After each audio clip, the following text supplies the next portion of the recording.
Como agregar valor? Esse é o título desse vídeo. Muita gente se pergunta, Daniel, como eu posso agregar valor na minha venda, por exemplo? Assista o vídeo até o final, já vou te mostrar. Olá, meu nome é Daniel Miller e hoje vou te falar sobre como agregar valor. Primeira pergunta que eu faço, você conhece alguém que não esteja conseguindo agregar valor? Mais do que isso, você conhece alguém que não está conseguindo vender tudo que gostaria? Ou talvez está vendendo a um preço menor? Não sei se você sabe, mas existem fotógrafos que cobram por uma fotografia, até por uma sessão de fotos, R$500. Isso, exatamente. Você deve conhecer vários que cobram esse valor. Procure na internet, você vai encontrar. Mas a mesma foto é tirada por um outro fotógrafo e ele cobra R$5.000. Um zero a mais, né? Na realidade é uma diferença bastante expressiva. 5 para 500. R$500, o outro 5.000. Mas você sabia que tem fotógrafos que fazem essa mesma foto, essa mesma sessão fotográfica por R$50.000? Não, Daniel, não é possível. Sim, eu treino fotógrafos e não é um nem dois, é só pesquisar. Um cobra 500, o outro cobra 5.000, o outro cobra 50.000. Você sabia que tem fotógrafo que cobra R$250.000? Pois é, por que o mesmo fotógrafo, né, a mesma fotografia, entre aspas, deixemos isso bem claro, parece que tem valor diferente, porque ela vale mais para o cliente.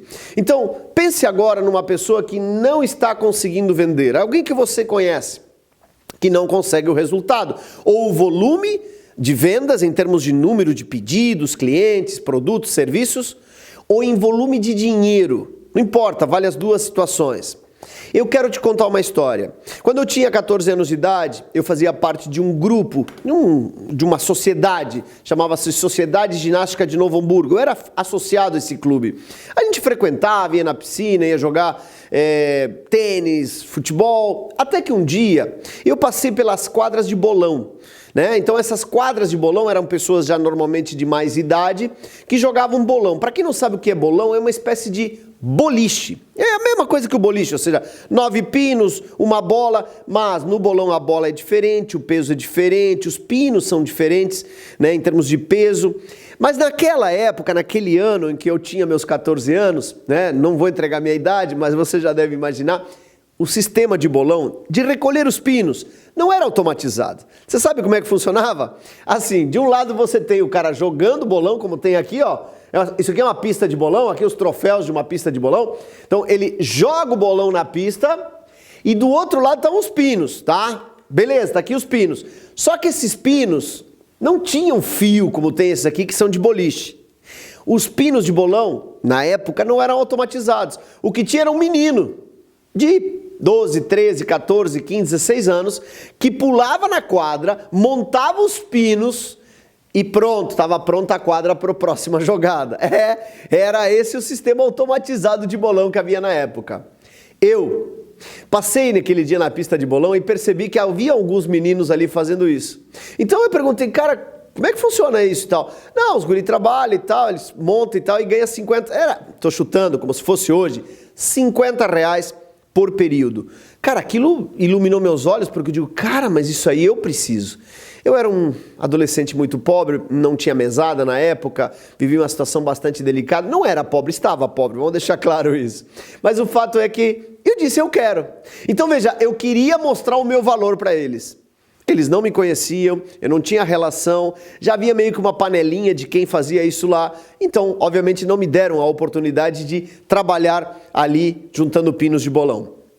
Eu fui várias vezes. E um dia eu estava ali assistindo e percebi que havia uma pequena brincadeira que aqueles senhores faziam.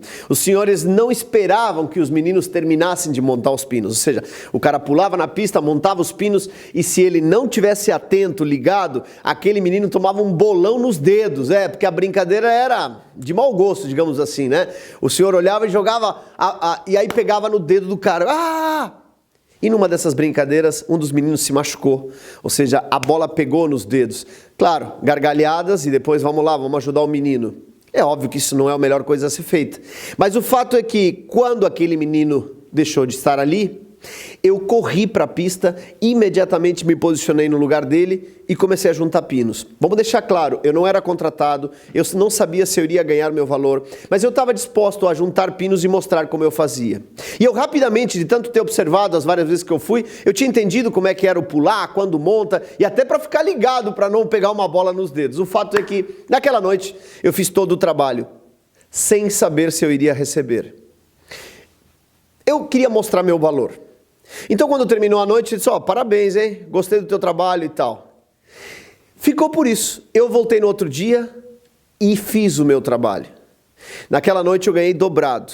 Eu ganhei 2 vezes o valor, a noite da anterior e tal. Eles queriam ver se realmente eu iria voltar. Dali em diante, muitas noites, eu ia de segunda a sábado, né? Às vezes até em sábado tinha bolão, normalmente daí era de dia, não era tão à noite. Eu recolhia pinos de bolão. Muitos meninos como eu, muitos jovens, entravam, faziam e iam embora. Eu acho que eu fui o que mais tempo fiquei. Eu precisava trabalhar, eu precisava daquele dinheiro. Durante muito tempo eu juntei pino de bolão. Mas eu comecei agregando valor. Como assim, Daniel? Antes de querer cobrar, eu fiz a minha parte. Ah, não, de graça não trabalho. Ei, você quer colher o fruto sem plantar semente? Muita gente não sabe o teu valor, não sabe o valor do seu trabalho. Mas se você fizer o seu trabalho, as pessoas dizem, uau, esse trabalho vale. Aí você é valorizado. A minha dica inicial para esse promesso, primeiro, entregue valor. Primeiro, entregue valor.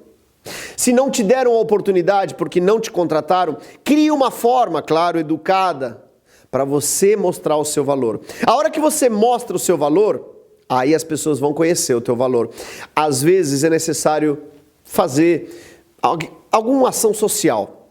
Quantas vezes as entidades de classe, né, me chamavam e diziam, Dani, você faz uma palestra pra gente? Claro! Eu ia lá e fazia. Quanto que eu cobrava? Nada, free, 0,800. E por que eu fazia isso? Para poder mostrar meu valor. Aí quando eu mostrava meu valor, aí as pessoas, bacana, chegava algum empresário, escuta, você faz palestra nas empresas? Claro, tal. E quanto é que você cobra? Pronto, eu já estava agora cobrando. O cara viu meu valor, viu minha comunicação, viu meu preparo, viu meu conteúdo, entendeu? É necessário plantar. Primeiro, mostre seu valor. Segundo, muito importante, o que é valor? Vamos entender esse conceito. O que é valor? Porque para um cliente, valor pode ser um benefício. Agora, para todos os clientes, valor é a solução. É o que isso que você faz, produto ou serviço, resolve. O que você soluciona? Lembre-se, tudo é sobre problema-solução. Quantas vezes você foi no borracheiro essa semana? A grande maioria não foi. Por quê? Porque não furou um pneu. Eu não tive problema de pneu. Então eu não preciso de solução de pneus. Eu não tive problemas de saúde, por isso eu não fui no médico essa semana. Você entendeu? As pessoas vão te procurar na medida em que elas precisam da tua solução. E a tua solução, você soluciona, você resolve? Não, o cara resolve, vai lá que ele resolve. Quantas vezes você deu um mau jeito? Deu um mau jeito. Cara, eu conheço um cara. Até que alguém diz, não, eu conheço um cara, é um massagista. O cara, ele diz, vou contar até 3. 1, 2, no 2 ele já te bota o músculo no lugar. Sério, quem é esse cara? E o cara é famoso, reconhecido, todo mundo fala. Ou seja, o cara resolve. Dói. Se tivesse alguém que doesse menos ou que levasse menos tempo, você faria no outro. Tempo. As pessoas valorizam o tempo. Preciso ir para São Paulo, estou em Porto Alegre. Não, deixa que eu te levo, eu resolvo para você. Eu tenho um carro, eu faço Uber. Entendi, maravilha. Quanto tempo você leva? 16 horas, 18 talvez. Muito tempo, eu preciso estar em 2 horas. Então não tem que ser um avião. Ou seja, às vezes o que o cliente valoriza é o tempo com que você resolve aquele problema. Às vezes é a questão custo monetário. A disponibilidade de quantias, de valor que são, vamos dizer assim, necessárias para fazer um negócio, não fecha com o que você cobra. E está tudo bem. Tem clientes para todos os públicos. Mas entenda que às vezes o que ele está valorizando é o custo monetário. Às vezes tem cliente que quando você dá o valor, quanto é que é a tua foto? R$500. Não deve ser boa. Porque uma foto muito barata, também a gente pensa 2 vezes. Eu pego foto, poderia pegar qualquer... quanto é que esse remédio? Na farmácia tal é 50, na outra é 45, na outra é 40. E tem um lá que é 13. 13? Tá, mas é genérico? O que é? Vamos para uma coisa mais comum, gasolina. Eu não sei, né, no momento que você está assistindo esse vídeo, a gasolina para mim está custando algo em torno de R$5,50. Então, R$ 5,50 no Brasil é o valor do litro da gasolina. Eu posso encontrar num posto a 5,49? Posso. 5,45? Legal. 5,55 também. Agora, se eu passar num posto e me dizer que a gasolina é 3,50, é batizada, só pode. Ou tem um erro muito grande, ou tem alguma coisa que eu quero entender. Então, os clientes se perguntam, por que tão barato? Por que tão caro? Essa pergunta os clientes se fazem, eles querem entender o valor. Às vezes é o custo mental, ou seja, o cliente vai ter que despender de muita energia física, melhor dizendo, mental, psíquica. Às vezes é um custo emocional e às vezes é a energia como nós a conhecemos, elétrica, mecânica, ou seja, a energia que nós vamos despender. O cliente valoriza uma série de coisas, esteja atento. Por isso a pergunta que não quer calar, o seu cliente, o que ele valoriza? Você tem claro quem é seu cliente? Ele é homem ou mulher? É os dois? Qual é a idade do teu cliente? Aonde ele mora? Do que ele se alimenta? Com quem ele se relaciona? Aonde você o encontra? O que ele valoriza? O que o teu cliente valoriza é fundamental que você tenha isso muito claro. Vamos mostrar isso na prática. Venda o que o cliente necessita.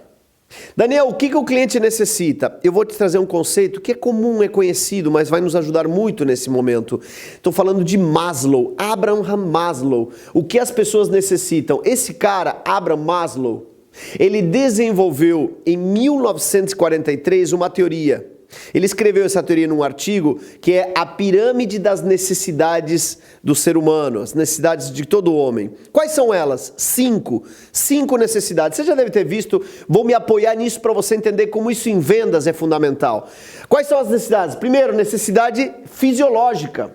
Na sequência, segurança, sentir seguro. Depois, sociais, fazer parte de um grupo. Depois, ter destaque nesse grupo. E por último, autorrealização.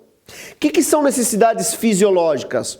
Respirar, beber água, se alimentar, se relacionar em relação a poder procriar. Tudo isso são necessidades básicas. Eu gosto de contar uma história. Imagina que uma vez alguém saiu para andar com o seu iate, né? Foi passear com o seu iate, sozinho. De repente, ele passou por corais. E aí, o iate afundou. Ele virou náufrago nesse momento. Ele nadou até uma praia de uma ilha deserta. Olhou para um lado, olhou para o outro, não viu ninguém. Bom, qual é a necessidade dele? Respirar. Agora ele está fora da água, não tem risco de ele se afogar. Então ele está respirando, mas ele sente sede. Ele vai até uma árvore lá, um coqueiro e pega um coco, bebe água. Pronto, a necessidade de água está saciada. Ele sente fome, ele pega algumas frutas, ele agora está alimentado. Você entende que esse náufrago, a primeira coisa que ele tem são necessidades básicas, necessidades fisiológicas de sobrevivência?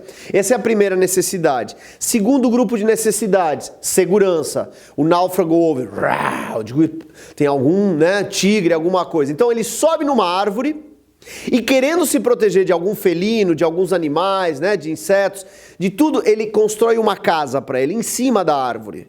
Ele coloca lá uma segurança para poder estar lá seguro. Então agora ele está protegido de animais ferozes e tudo mais. Ele se sente seguro em cima da árvore. Então um dia vão passando e tal, não vê ninguém, está sozinho, e aí ele ouve um barulho.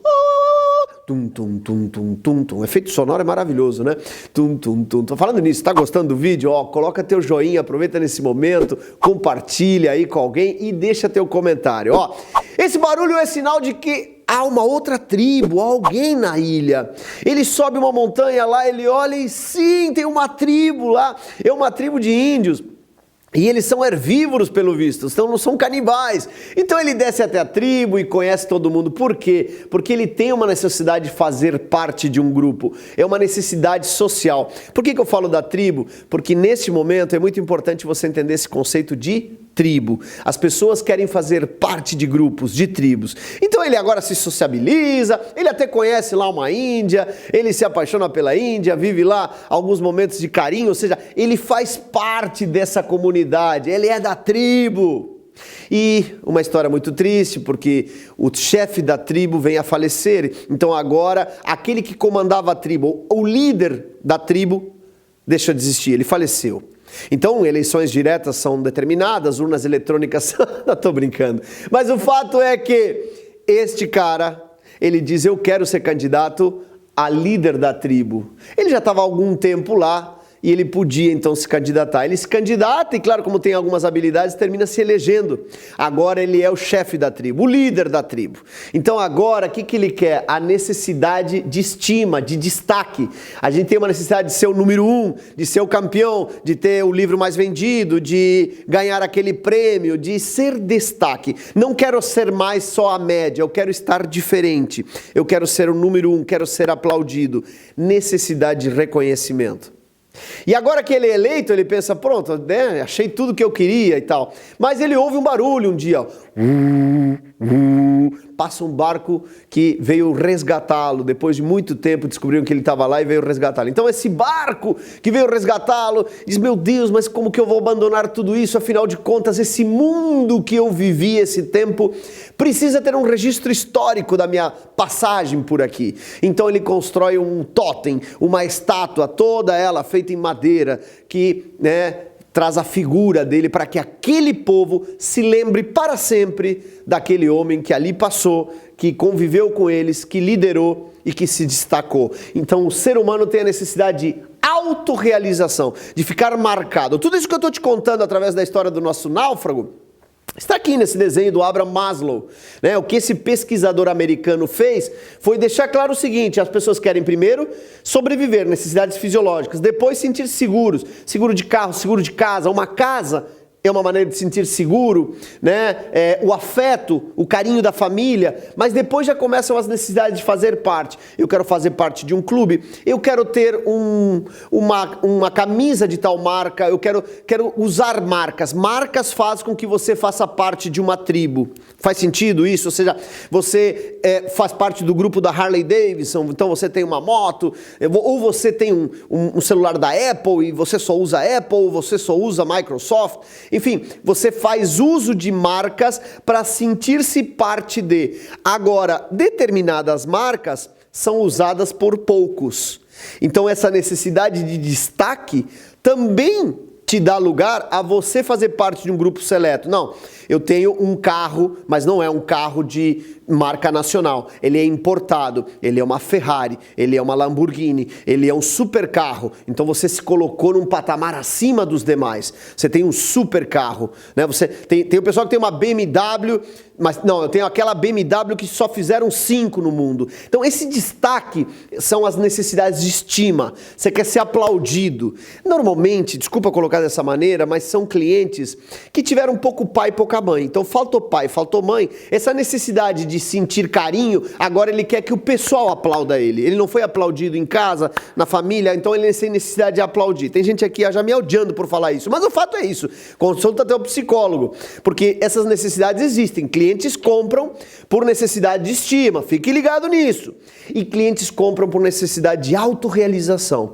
Então a pessoa, ela quer escrever um livro, ela quer uma placa na cidade que deixe claro que passou por ali, ele foi presidente do Lions e agora a foto dele fica no Lions ou fica naquele grupo. Você entendeu? Ele quer ficar marcado, o nome dele, mesmo após ele partir desse mundo, ele ficará marcado. Então, eu te mostrei aqui essas necessidades que Maslow nos colocou nesse artigo escrito em 1943, né? Agora, como agregar valor, Daniel? Ora, às vezes você tem um produto que está numa escala de necessidade fisiológica, às vezes uma necessidade de segurança, às vezes uma necessidade social. Se você consegue subir essa escada, ou seja, meu produto é necessidade fisiológica, mas eu coloco ele num outro patamar. Percebe? Sagu com creme. Sagu com creme é uma sobremesa muito comum aqui no sul, né? São esferinhas de tapioca colocada num creme com vinho, pronto. É simples. Quanto custa um sagu com creme? É barato. Sagu com creme é uma sobremesa barata. Agora, eu fui num restaurante que os caras me ofereceram essa sobremesa aqui, ó. Caviar de tapioca, Alvin Rouget e creme anglaise. Acho que é isso. R$45 a sobremesa. Eu olhei e digo, vou experimentar. Quando eu olhei, cara, isso aqui é sagu com creme. Percebe? Ele me colocou num patamar acima. É o mesmo produto, mas a roupagem, a embalagem, a comunicação. Isso tecnicamente se chama de gourmetização. você agrega valor. É a maneira como você diz. O que você faz? Usando a questão dos fotógrafos. Eu sou fotógrafo. E você? Eu sou fotógrafo. Eu fotografei a Lady Di um pouco antes dela vir a falecer. Uau! Você fotografou a Lady Di. Você fotografou Michael Jackson. Você fotografou a Rainha da Inglaterra. Uau! Ou seja, o que você fez? Quem você atendeu? Que famoso você serviu? Isso te coloca em destaque. E aí, você fotografou quem? Não, eu, 15 anos... Pobre, gente pobre. Então, desculpa, mas você está nesse patamar. Você entende? Desculpa colocar dessa maneira, mas tem que ser sincero com você. O ponto é, como você se diferencia. Você agrega valor no momento em que você se diferencia. Esse caviar de tapiocas é diferente do que sagu com creme que todo mundo tem. Sagu com creme se encontra em todo lugar. Agora, pérolas de tapioca mergulhadas ao mais fino vinho rosé, aí já é outro jogo. Você entendeu? Então, o que eu estou te convidando aqui é a você agregar valor na comunicação, na embalagem, na roupagem, na maneira como você entrega isso. É como você entrega esse produto, isso é fundamental. Então, como agregar valor? Vou trazer um exemplo. Quanto custa uma camiseta? Camiseta de marca normal. Eu fiz uma pesquisa agora, nesse momento que você está olhando esse vídeo, ela custa, aqui tem uma outra camiseta, você conhece a camiseta? Essa é a camiseta... do câncer, né? Ou seja, o câncer de mama. Aqui tem uma causa, aqui tem uma tribo. Aqui as pessoas compraram essa camiseta para ajudar numa causa. É uma camiseta igual a essa, ela só tem um símbolo. Essa aqui custa R$ 9,90. Essa aqui custa R$100. Nossa, mas por que ela custa 10 vezes mais? Porque ela faz parte de um grupo. Porque eu sei que esses R$100, eu não estou pagando o tecido. Eu estou pagando, ou estou dando meu dinheiro a uma causa social. Você entendeu? Então, quando você faz parte de uma causa social, quando você diz 10% de tudo que nós arrecadamos, a gente doa para essa causa, a gente ajuda nas causas da Amazônia, a gente ajuda as crianças carentes, a gente ajuda os velhinhos, enfim, você faz uma ajuda, as pessoas se sensibilizam porque tem emoção. É importante que você guarde, as pessoas compram pela emoção, validam pela razão. Primeiro agregue valor antes de pedir algo. Primeiro agregue valor. Quando você agrega valor, você entrega mais, o cliente valoriza. Guarde isso. Primeiro agregue valor. Esse é o ponto fundamental. Se você agrega valor, as coisas mudam completamente de figura. E aí, curtiu o conteúdo? Eu quero que você deixe teu joinha e quero que você me deixe a sua pergunta. Qual é a sua pergunta a respeito de valor? Mais do que isso, me diga agora como você, diante do conteúdo que eu acabei de trazer, você é capaz de agregar valor no seu produto ou serviço. Se você não sabe, deixe uma pergunta, quem sabe eu possa te ajudar. Mas o fato é, você precisa agregar valor primeiro, tá bom? Compartilhe esse conteúdo com alguém que esteja precisando e eu te vejo no próximo vídeo. Te vejo no próximo vídeo, te vejo no topo! Até lá!